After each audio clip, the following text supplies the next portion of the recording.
미국의 신용 등급 전망 하향. 이게 시장에 영향이 별로 없습니다. 미국의 국가 신용이 약간 가랑비에 옷 젖듯이 젖는 느낌을 좀 받고 있고, 사실 그거는 이제 미국의 국채 금리의 어떤 위상이라는 부분 자체가 결국 뭔가 조금 약화되고 있다. 또 한편으로는 이제 달러화라든지 이러한 지위 자체도 과거와 같은 그러한 지위 자체가 계속 유지될 거냐. 최근에 여러 가지 불안 요인에도 불구하고 이 가상화폐, 특히 뭐 비트코인 가격이라든지 이런 것들이 급등한 부분에는 사실은 적지 않아 이러한 미국의 어떤 신용 불안 또 달러의 불안 자체도 일부 영향을 사실은 주지 않았나.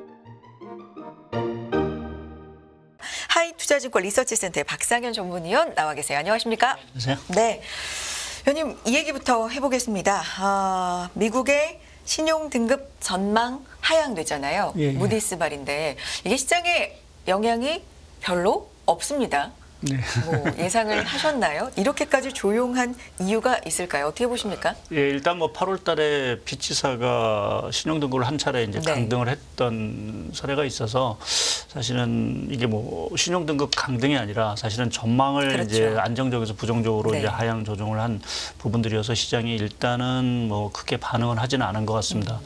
근데 좀 느낌상 이렇게 말씀을 드리면 미국의 국가 신용이 약간 가랑비에 옷 젖듯이 젖는 느낌을 좀 받는다라는 생각이 들고요. 저희가 이제 8월 달로 다시 이제 회귀를 해보면 8월 달에도 사실은 국가 신용 등급이 떨어졌지만 뭐 별 문제가 없을 거다라는 게 대체적인 시각이었습니다. 근데 저희가 돌이켜 보면 이제 8월 이후에 미국의 국채 시장 자체가 상당히 요동을 쳤고요. 네. 물론 그 원인은 뭐 물가 요인도 있긴 하지만 기본적으로 미국의 재정이라는 부분 자체가 결국은 생각보다 더 악화됐다. 그래서 뭐 국채 발행 물량이 늘어났다든지 뭐 이러한 것들 때문에 사실은 그 국제금리 자체 시장이 상당히 요동을 쳤고요. 그것이 뭐 주식시장의 또 조정 압력으로도 갔고, 또 한편으로 보게 되면 중국의 사실은 국가 부채 문제도 8월부터 사실은 불거졌다라는 부분에서 보게 되면 사실은 최근에 이러한 그 정부 부채의 어떤 증가에 따라서 이게 신용 등급에 대한 어떤 얘기들이 자꾸 나오는 거는 사실 그렇게 썩 달가운 뉴스는 분명히 아닌 것 같고요. 또 한 가지는 이제 저희가 이제 10월 달에 뭐 중동 사태 뭐 이런 것들이 터지는 과정 속에서도 보게 되면 우리가 안전자산이라고 하는 미국 국채 금리는 오히려 더 올랐습니다. 사실 그거는 이제 미국의 국채 금리의 어떤 위상이라는 부분 자체가 결국 뭔가 조금 약화되고 있다. 거기에는 뭐 이제 중국이라든지 이러한 쪽에서 매도 압력 자체가 상당히 이제 커졌고 뭐 그러한 것들이 미국의 국채 신용 등급에도 영향을 미쳤고 국채 금리에도 영향을 미쳤는데, 또 하나 좀 불안한 거는 네. 사실은 이제 이번에 뭐 피치사도 그랬고 무디스사도 이제 이 국가 신용 등급 전망을 하향하면서 얘기한 것이 재정 건전성 얘기를 분명히 했지만 또 하나는 정치적인 양극화 얘기를 또 덧붙였습니다. 그러니까 그 얘기는 앞으로도 미국의 어떤 정치 양극화, 뭐 이 문제 자체가 쉽게 해소가 되지 못한다라고 국제 신용 평가사들은 생각을 하고 있고요. 네. 그것이 향후에 이제 미국의 어떤 지금 제기되고 있는 재정 건전성 이것을 사실은 더 악화시킬 수도 있는 그 가능성이 상당히 크다라는 부분에서 보게 되면 또다시 우리가 뭐 그렇다고 해서 미국의 어떤 국채의 어떤 지위 자체가 그렇게 뭐 크게 상실되는 건 아니다 하더라도 변동성이라든지 이런 것들이 상당히 확대될 수 있다라는 부분 자체는 조금 불안 요인이 아닌가 좀 생각을 하고 있습니다. 네.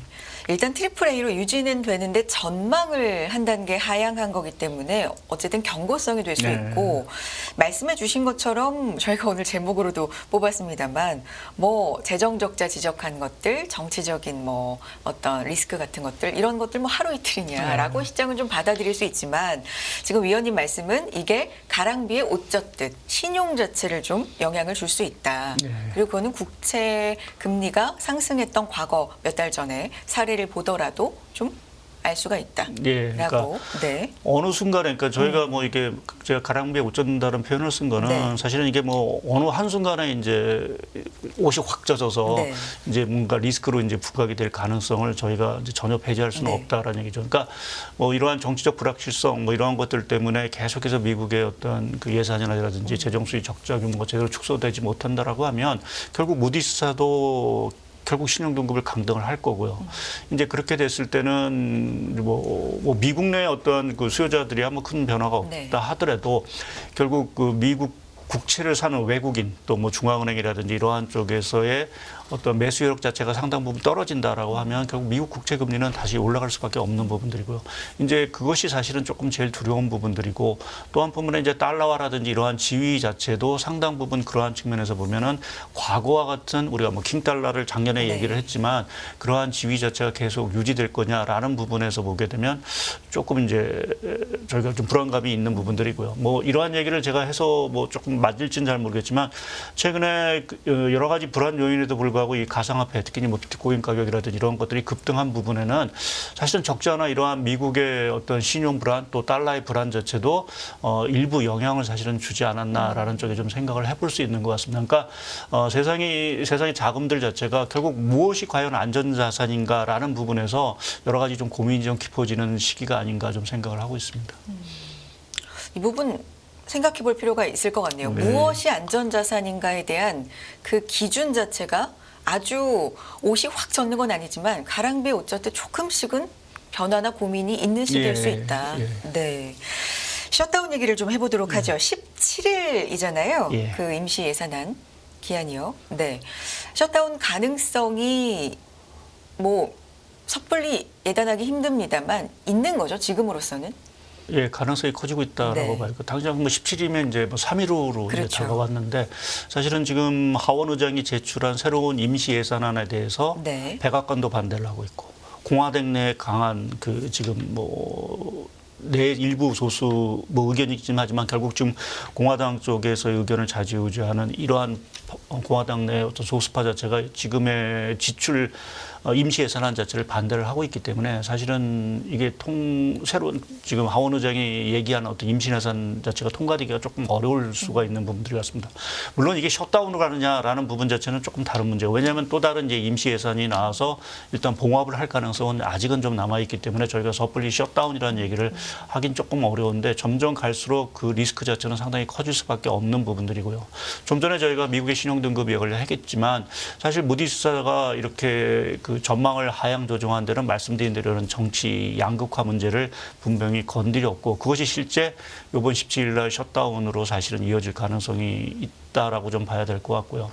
사실은 저희가 뭐 셧다운 자체가 된다고 해서 뭐 시장이 뭐 극도의 어떤 불안 뭐 이러한 것들로 가지는 않을 겁니다. 과거 사례를 보더라도 셧다운 자체가 뭐 금융시장에 미친 영향은 상당히 좀 제한적이었던 부분들이어서 뭐 셧다운 자체가 뭐 크게 뭐 금융시장에 어떤 큰 충격을 주는 이러한 부분들은 아니겠지만 우리가 최근에 이제 미국의 경기 자체에 대해서 뭐 워낙 3분기가 좋긴 했지만 점점 이제 둔화가 된다라는 이제 우려감이 사실은 커지는 상황에서 여하튼 이 셧다운이 됐을 때는 결국 모든 연방 정부의 뭐 일단 모든 사람이 쉬게 되는 것들이니까요. 성장에도 당연히 영향을 미칠 거고 또 한 가지는 국채금리 자체가 여하튼 올라갈 수밖에 없다. 그러니까 과거 셧다운 사례를 보더라도 대부분의 경우는 국채금리가 상승을 했습니다. 그러니까 지금의 시장의 모든 지금 관심사는 뭐 물가도 있긴 하지만 다 국채금리에 쏠려 있는 상황들이고요. 그래서 국채금리 자체가 뭐 이렇게 다시 한번 요동을 친다라고 네. 하면 단기적으로 금융시장 자체가 조금 조정을 받을 수 있는 부분들이 있어서 결국 이 17일 날 이 셧다운 문제에 대해서 시장이 여전히 조금 경계감을 가질 필요는 좀 있다라는 좀 생각을 하고 있습니다.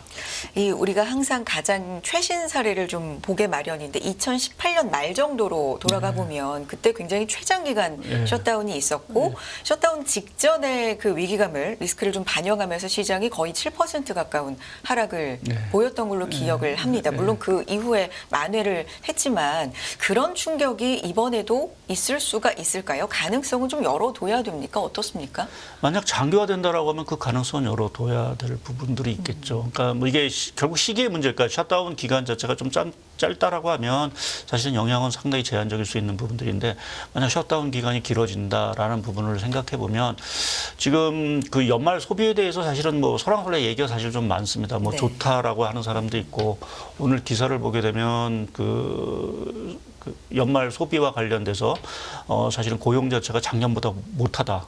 그러니까 그 얘기는 사람 지금 소비 자체가 그렇게 좋지 않을 것 같아서 고용을 사실 늘리고 있지 않다라는 얘기도 사실 나오고 있는 상황들입니다. 이제 그렇게 보면 만약 부자 쪽 얘기가 맞다라고 하면 이 셧다운이 됐을 때 셧다운이 된다는 건 결국 임금이 지급이 안 되는 부분들이거든요. 공무원들한테는. 네네. 그럼 당연히 소비 쪽에 타격을 주겠죠. 그래서 연말 소비 자체에 상당히 타격을 뭐 장기화됐을 때는 두기 때문에 그러한 부분에서 경기에도 사실은 부정적인 영향을 미칠 거고 말씀드린 대로 중요한 국채 금리 쪽에서는 상당히 불안 요인. 그러니까 무디스사가 이번엔 전망을 하향 조정을 했지만 결국 이렇게 장기화됐을 때는 결국 등급 자체를 떨어뜨리게 되면 그때 가서는 조금 시장이 상당 부분 반응을 할 수 있고요.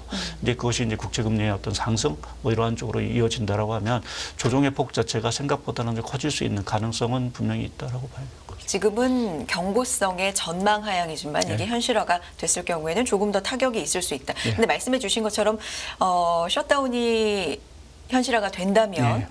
실업 지표에도 단기간으로는 영향을 줄 거고요. 네, 그렇죠. 그렇죠. 뭐 공공 쪽에서 특히나 더 그럴 거고 소비도 임금 지급이 안 되니까 뭐 그럴 거고. 그런데 이것들은 셧다운이 뭐 영원히 지속되지 그렇죠. 않은 이상 해결이 되는 문제이기 그렇죠. 때문에 그게 후에 또 보충이 될 수도 있는 거고 결국에는 앞뒤의 문제, 조삼모사의 문제가 아닙니까? 근데 조삼모사일 수도 있죠. 분명히 네. 말씀하신 대로 이제 조정을 받은 걸 뒤에 이제 반등으로 결국은 다 메꿔 나갈 수 있다라는 뭐 과거에도 사실은 또 대부분에 네네. 그랬고요. 근데 뭐 앞서도 말씀드렸듯이 이번 경우 지금 미국의 부채 문제 자체가 상당히 심각한 단계에 사실은 올라 있다고 생각하고 있고요. 결국 그러한 과정 속에서 이 문제를 풀어야 할 정치권에서 이렇게 뭐 서로 갈등만 한다라는 부분 자체는 이게 뭐 요번으로 끝나는 것이 아니라 사실은 내년에도 사실은 미 대선을 앞두고 이 갈등 관계는 더 네. 격화될 수 있다라는 측면에서 보게 되면 자칫 이게 시장에 뭐 최근에 조금 이제 반등의 기미를 이제 미국 시장은 보이고 있는데 그 흐름 자체를 상당히 좀 깨뜨릴 수 있는 그 가능성 뭐 그거는 사실은 좀 있다라고 저는 생각을 하고 있습니다. 네. 그럼 이번 주에 네. 어떻게 보자면 위원님 예. CPI가 굉장히 좀 잘 나올 가능성. 그러니까 예. 시장이 시장 친화적으로 시장이 원하는 대로 나올 가능성과 이 정치 리스크랄까요? 셧다운 뭐 이런 것들이 좀 힘겨루기를 하게 되는데 시장은 어떤 것에 조금 더 크게 반응을 하게 될까요? 예상을 일단은 해본다면. 저는 뭐 말씀하신 대로 이제 셧다운 리스크 자체는 뭐 과거의 경험 뭐 우리가 경험을 했던 부분들이 있어서 사실은 뭐 된다 하더라도 사실은 영향이 좀 저는 아직은 좀 제한적일 거로 보고 있고요. 오히려 이제 그러한 측면에서 보면 오늘 밤에 나올 이제 물가 자체가 상당히 서프라이즈를 기록했다라고 했을 때는 그것의 시장의 반응 자체가 상당히 있을 수 있다. 왜냐하면 국채 금리라는 부분 자체가 상당 부분 하락을 할 거고요. 그러니까 지금 내년도 주식시장이라든지 경제 사실은 핵심 자체는 저 개인적으로 봤을 때는 이 디스인플레이션, 그러니까 물가 자체가 지속적으로 떨어지는 이러한 현상이 가시화되느냐 아니냐가 가장 중요한 핵심 포인트라고 보게 되면 뭐 앞서도 이제 물가에 대한 얘기를 자세히 해줬지만 네. 결국 물가 자체가 조금 안정에 대한 또 하락 쪽으로 가는 그러한 그림이 가시화된다라고 하면 결국 시장이 바라는 그림들, 그러니까 물가 떨어지면서 금리도 떨어지고 그것이 경기 연착륙과 더불어서 주식시장은 반등할 수 있는 그러한 기대감 자체를 상당히 자극할 수 있다라는 부분에서 보게 되면 뭐 당장에서는 정치적인 리스크보다는 사실은 물가 쪽에 사실은 조금 더 방점을 두어야 되지 않을까 보고 있습니다. 정치적 리스크보다는 물가 안정이 되는 요 지표 쪽으로 조금 더 시장이 반응할 가능성이 있다. 그러면 지금은 좀 둔화 쪽으로 시장이 많이 예상을 하던데 예. 위원님도 마찬가지로 그쪽으로 보십니까? 예, 일단은 뭐 에너지 가격 자체가 네. 기대보다는 많이 떨어졌고요. 또 이제 고용 시장이라든지 이러한 것들도 임금 상승이라든지 이런 것들이 많이 둔화됐고 또 앞서도 이제 뭐 곡물 가격이라든지 뭐 중고차 가격 대부분 조금 이제 미국의 헤드라인 쪽에 뭐 코아 쪽까지는 뭐 사실 물가 압력 둔화를 얘기하기 조금 그렇긴 하지만 전체적으로 헤드라인 쪽에서는 둔화를 좀 볼 수 있는 네. 그러한 지표들이 조금은 보이고 있다라는 측면에서 보게 되면 조금은 기대를 해도 되지 않을까라는 좀 생각을 하고 있는데 사실 근데 유가가 이제 좀 시차를 두고 이번 달에 사실은 많이 반영이 될지 네. 아니면 다음 달에 반영이 될지 그거는 조금 변수가 좀 있어서 여하튼 뭐 기대는 하고 있는데 그렇게 큰 기대까지는 조금 경계를 좀 해야 되는 네. 부분들은 있는 것 같습니다. 그렇군요. 유가 같은 경우는 지금은 어느 정도 안정된 흐름에서 유지가 되고 있는 거 아닙니까? 예, 어떻게 예. 보세요, 지금 흐름은? 예, 뭐 결론적으로 말씀드리면 저는 네. 유가는 70달러에서 80달러 초반대 정도의 박스권을 좀 보이지 않을까 좀 생각을 하고 있고요. 물론 이제 저희가 중동 사태라는 또 다른 어떤 이러한 것들이 뭐 생각과는 달리 더 악화된다면 뭐 문제는 좀 달라지긴 하겠지만 사실은 우려했던 수급 불안 자체가 상당 부분 조금 진정이 됐다는 게 상당히 좀 큰 것 같습니다. 제가 화면에 네. 그 차트 하나를 좀 보여드리는데요. 미국의 원유 생산 추입니다. 원유 생산, 미국 내 원유 생산 자체가 사상 최고치를 기록했습니다. 미국에서 그러니까 오펙이라든지 사우디 자체가 감산을 하고 있기 때문에 시장에 약간의 좀 수급 불안 우려가 있었는데 다행스럽게 미국의 원유 생산 자체가 사상 최고치를 기록한다라는 부분 자체는 결국 수급 쪽에서 상당 부분 안정 요인으로 좀 봐야 될 것 같고요. 네. 지금 그 사우디도 보게 되면 그 7월 달을 좀 저점으로 해서 추가적으로 더 감산을 하지는 않고 있습니다. 아주 소폭이지만 조금 이제 오히려 조금 생산이 늘어났고요. 반면에 미국은 더 늘어나면서 우리가 사우디 감산으로 우려했던 수급 불안 자체는 현실화되지 않았다라는 부분 자체가 상당히 좀 중요한 부분들인 것 같고요. 또 한 가지는 이 가솔린 재고 자체. 그러니까 우리가 드라이빙 시즌 끝나고 나서 드라이빙 시즌, 미국의 이제 휴가 시즌이죠. 그때 보면은 그 재고 자체가 뭐 과거 평균치에 거의 하단 수준에 있었습니다. 근데 이 가솔린 재고가 드라이빙 시즌 끝나고 나서는 평균치를 좀 상회하는 수준. 네. 그러니까 재고 자체가 상당 부분 양호한 부분들이 되겠죠. 또 이제 겨울을 앞두고 이제 우려하는 게 아무래도 이제 유럽의 천연가스 뭐 흐름일 텐데 다행스럽게 독일의 천연가스 비축량 자체가 이미 100%를 달성을 했습니다. 그러니까 이러한 제반 요인들을 생각해 보면 수급적으로 상당히 좀 불안했던 재고의 부족이라든지 또 생산의 부족이라는 부분 자체가 상당 부분 메꿔졌다라는 부분에서는 좀 다행스러운 부분들이 있고요. 거기에 이제 수요 측면에서 보게 되면 결국 가장 중요한데 중국인데 네. 중국의 원유 수입 양입니다. 양이 사실은 최근에 거의 답보 상태입니다. 늘어나지도 줄어들지도 않는. 그러니까 수요 쪽에서 강하게 끌을 거로 생각했던 중국은 수요가 뭐 그냥 지지부진한 상황들이고 반면에 생산 쪽에서의 흐름 자체는 기대보다는 양호했다라는 부분에서 보게 되면 전반적인 수급 불안 자체가 해소됐다라는 측면에서 우리가 유가 자체를 조금 안정을 좀 기대해 볼 수 있는 부분들로 좀 생각을 하고 있고요. 네. 물론 이제 그 수요 쪽의 변수 하나 자체는 지금 미국이 전략 비축률을 다시 이제 좀 채우기 시작을 했습니다. 그래서 내년 1월까지 한 600만 배럴 정도 이제 채우겠다라고 했는데 지금은 어느 정도 수준인가요?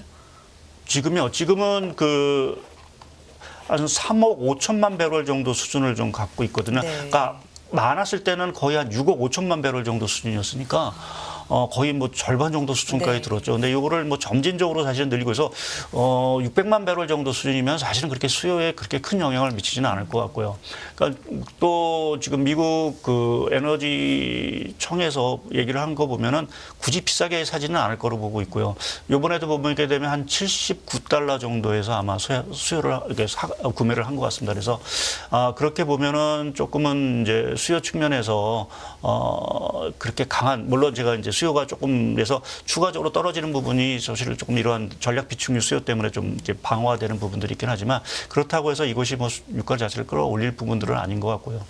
또 하나 좀 얘기 드리고 싶은 거는 러시아 쪽입니다. 최근에 러시아 예산안이 나왔는데 내년 예산안이 국방 부분의 예산안이 그 2021년하고 23년 평균치에 대비해서 배 이상이 늘어나게 됩니다. 아무래도 전쟁을 하고 있기 때문에 네. 국방비 예산이 많이 들죠. 그러면 이걸 어떻게 조달하느냐? 결국 원유 팔아서 사실은 조달할 수밖에 없다라고 보면은 러시아 자체도 추가적으로 감산이라는 부분 자체를 더 공격적으로 하기는 좀 어려울 거로 보고 있습니다. 그래서 말씀드린 이러한 제반 수급 여건을 생각을 했을 때 유가가 뭐 70에서 한 80달러 뭐 요 정도 수준에서 사실은 조금 안정을 보이지 않을까 좀 생각을 하고 있고요. 뭐 그러한 측면에서 보면은 물가 측면에는 상당히 좀 긍정적인 요인이 되지 않을까라는 쪽에서 뭐 이번 달도 그렇고 다음 달에도 미국 소비자 물가 측면에서 뭐 에너지 부분 자체는 상당히 조금 긍정적인 어떤 그러한 요인으로 좀 작용할 가능성이 크다라고 좀 봐야 될 것 같습니다. 네. 물론 서비스나 뭐 주거라든지 이런 부분은 또 따로 봐야 되겠지만 에너지 쪽에서는 수급하고 뭐 공급 이런 측면을 봤을 때는 좀 안정적인 흐름을 이어갈 것 같다. 물론 중동 불안은 살아있지만요. 자, 이 부분도 좀 짚어주세요. 미중 정상회담을 앞두고 있는데 뭐 전에 경제수장끼리는 먼저 만났고 디커플링 안 한다. 뭐 이런 얘기도 좀 했고 어떤 의미로 받아들여야 될까요? 예, 서로 간에 뭐 필요성은 분명히 있는 것 같습니다. 미국 뭐 바이든 대통령 입장에서도 보게 되면 뭐 다른 우리가 뭐 대외적인 어떤 정치적인 문제도 상당히 산적한 부분들이긴 하지만 대내적으로 경제를 좀 살린다는 표현보다 경제를 결국은 지탱을 시켜야 된다는 측면에서 보게 되면 중국의 필요성이 분명히 필요한 거고요. 중국 입장에서도 사실은 중국이 계속 디프레 현상이 좀 빠지고 있어서 어떻게든지 이걸 타개하려면 미국의 도움이 사실은 필요하다라는 데서 그러니까 양쪽의 입장에서 보면 이제 경제적인 어떤 요구 조건은 분명히 이제 필요 충족 서로 맞는 부분들인데 사실은 그거를 이번 회의 한 방으로 뭔가 해결하기는 사실은 어렵다라고 봐야 될 것 같고요. 그러니까 이번 같은 경우는 오히려 사실 저 개인적으로는 핵심 자체는 대만 문제가 아닌가 좀 생각을 좀 하고 그런 있고요. 얘기 있더라고요. 예. 타이완. 네. 타이완 이제 1월 달에 총통 선거 문제에 가서 중국 입장에서는 미국의 어떤 간섭을 이제 배제시키기 위해 또 대만의 어떤 그 독립을 사실은 계속해서 저지하고 그러니까 한 체제라는 부분, 한 국가라는 부분 자체를 계속 강조를 할 거고요. 네. 이제 미국 입장에서는 글로벌 공급망 입장 핵심이 사실은 대만이기 때문에 그 부분에서 또 양보를 안 할 수 있는 부분이어서 결국 뭐 경제적인 문제 뭐 이러한 것들은 필요 있지만 사실